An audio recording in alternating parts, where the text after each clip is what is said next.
New year versus নববর্ষ। মম, yes baby বলো। New ইয়ারের ড্রেসটা এনেছো? এনেছি তো, এ নাও। ও মম, থ্যাংক ইউ। দাঁড়াও, আমি এক্ষুনি পরে এসে দেখাচ্ছি।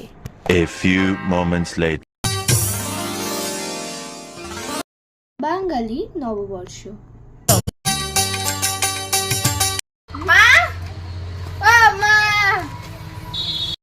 ও মা, পয়লা বৈশাখের ড্রেস কিনে দিবা না? আমার সব বান্ধবীদের হয়ে গেছে, শুধুমাত্র আমার হয়নি। আমাকেও কিনে দাও। আগের বছরে তো কিনে দিয়েছিলাম, ওটা দিয়ে হবে না?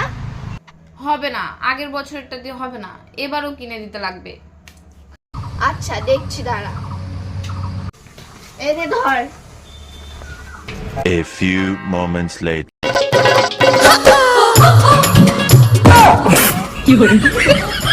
এই তো, কত সুন্দর লাগছে।